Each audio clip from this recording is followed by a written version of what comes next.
Okay, let's get started. So, look at where Soviet Union is. Very big. Very extent. They border everybody. They're very giant. They have a lot of power. Like they flex their muscle a lot. But look at Spain. The Civil War is already over, right? But usually it's the communists go here, here. I think either here or here. But they're weaker than the nationalists. But guess what? Let's look at where Spain is. Right in the Mediterranean, right? And they're right here. Now, if the Soviet Union really knows what to do, because Soviet Union doesn't have any relations with the West when the game starts, right? Western Europe, they have no relations with the, Americas or anything like that. A good way to build relations and build, if you want to scare somebody, like say if you want to build your reputation, like you want to flex your reputation like a big muscle, like you have a lot of muscle. Let's just say example for Xinjiang. Let's say if they get invaded by nationalist China and they attack them, right?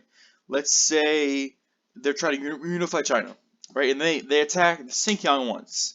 Xinjiang somehow beats them, and they put like 5 units there. As Xinjiang puts like 10, they win, right?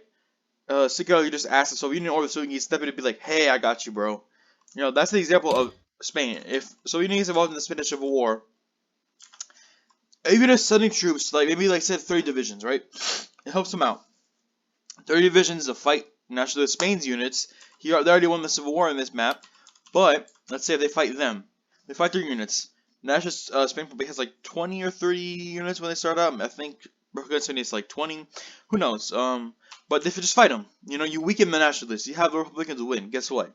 Now you have number one a grateful ally. You have a power. You have a power play basically. You have regional control over Iberia, right?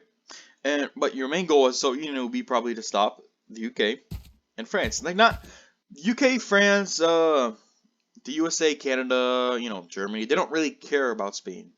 Like it's not like in the Civil War, it's not as much of an importance as like, hey, let's take out let's take out Spain when they're done. When they're done with the Civil War, because that's when they're strong. But that's when they're weak in the beginning. Then once the next turn, they get strong. So that'd be the turn to take opportunity of that and do that. But let's say as another example, let's say the Soviet Union attacks Turkey, right? What is the Soviet Union doing? Flexing its power, showing that, hey, if the UK sees it, like, hey, I'm flexing my muscles so I can show the big powers who's really up to challenge, right? Say if Turkey wants to form the Ottoman Empire, they beat up the UK, take colonies. Where's the UK going to send things from? They can't send them from the Suez because they might get sunk by Ottoman ships. They'll send them from Gibraltar, or they won't send them around. Just take them in a longer place. They'll send them here. Now, say if Spain is a communist ally of the Soviet Union, guess what they're going to do? I'll put my ships here.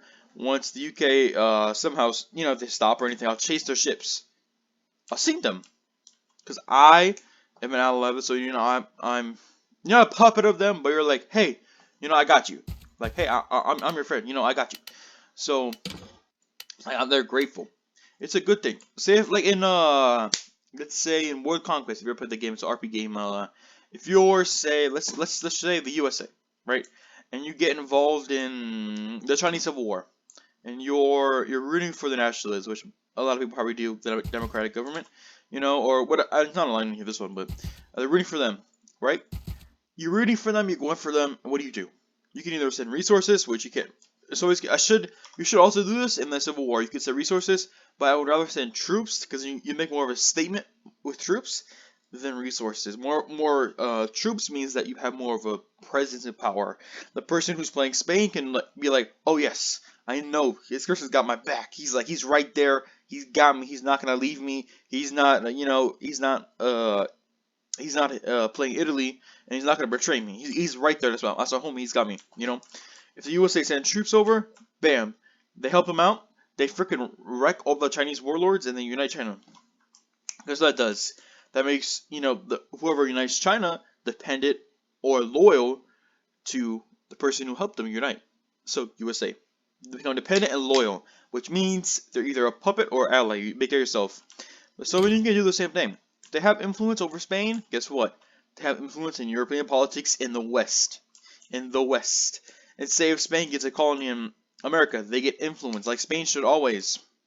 If you're playing Spain, either communist or nationalist, you should always get colonies.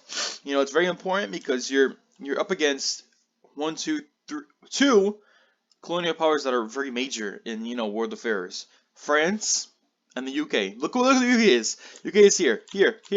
Uh, all over Africa. Here. Where's Spain? Here, and here. You know, they're not really anywhere.